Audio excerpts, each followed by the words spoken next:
ಹುಡುಗಿಯನ್ನ ಕರೆಸಿದ್ದಾಗ ನಾವು ಅದನ್ನ ಸ್ವೀಕರಿಸಿದ್ದೀವಿ. ಸರೋದಮ್ ಶೆಟ್ಟಿ ಅವರ ಸರ್ವ ಉತ್ತಮರು ಸಹಧರ್ಮಿಣಿಯರು ಉಷಾ ಅಮ್ಮ ದಯವಿಟ್ಟು ವೇದಿಕೆ ಬರಬೇಕು.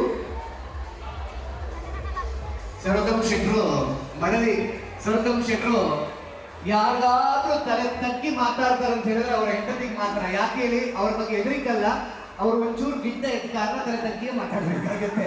ಅಂತಹ ಶ್ರೀಮಂತಿಕೆಯ ಮನಸ್ಸಿನ ಸರದಾರರು ನಮ್ಮ ಸರೋದಮ್ ಶೆಟ್ಟಿ ಮತ್ತು ಅವರ ಪ್ರೀತಿಯ ಸಹಧರ್ಮಿ ಉಷಾ ಸರೋದಮ್ ಶೆಟ್ಟಿ ಅವರು ವೇದಿಕೆ ಬಂದು ದೊಡ್ಡ ಬ್ರಹ್ಮ ಪ್ರಶಸ್ತಿ ಶ್ರೀ ಸರೋದಮ ಶೆಟ್ಟಿ ಇವರಿಗೆ ನೇರ ನಡೆನುಡಿಯ ಮೂಲಕ ಹಿರಿಯರಿಂದ ಕಿರಿಯರ ತನಕ ಪ್ರತಿಯೊಬ್ಬರ ಜೊತೆ ನಿಂತು ಮಾರ್ಗದರ್ಶಿಯಾಗಿ ಆ ಸೂತ್ರಧಾರನಾಗಿ ಅದೆಷ್ಟೋ ಕಾರ್ಯಕ್ರಮಗಳನ್ನ ಆಯೋಜಿಸಿರುವಂತಹ ಬಂಟರನ್ನ ಈ ಕೊಲ್ಲಿ ರಾಷ್ಟ್ರಗಳಲ್ಲಿ ಒಗ್ಗೂಡಿಸಿದಂತಹ ಊರಿಂದ ಇಲ್ಲಿಂದ ಊರಿಗೆ ಇರುವಂತಹ ಅನನ್ಯವಾದಂತಹ ಕೊಂಡಿ ಅಂತಂದ್ರೆ ಅದು ಶ್ರೀಯುತ ಸರ್ವೋತ್ತಮ್ ಶೆಟ್ಟಿಯವರು. ಒಂದು ಆಲದ ಮರದ ಲೆಕ್ಕ ನನಗನ್ಸುತ್ತೆ.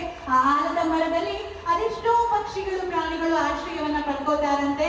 ಅಂತಹ ಒಂದು ವ್ಯಕ್ತಿತ್ವದ ಸರ್ವೋತ್ತಮ್ ಶೆಟ್ಟಿ ಅವರಿಗೆ ಈ ಬಂಟ ಬ್ರಹ್ಮ ಪ್ರಶಸ್ತಿಯನ್ನ ನೀಡ್ತಾ ಇರೋದು ನಮಗೆಲ್ಲ ಹೆಮ್ಮೆ ಖುಷಿಯನ್ನ ಖಂಡಿತವಾಗಿಯೂ ನೀಡಿದೆ ಅಂತ ಹೇಳೋದಕ್ಕೆ ಇಷ್ಟಪಡ್ತೀವಿ. ಈ ಸನ್ಮಾನವನ್ನ ಸ್ವೀಕರಿಸಿರುವಂತಹ ಸರೋದಮ್ ಶೆಟ್ಟಿಗೆ ಧನ್ಯವಾದಗಳು.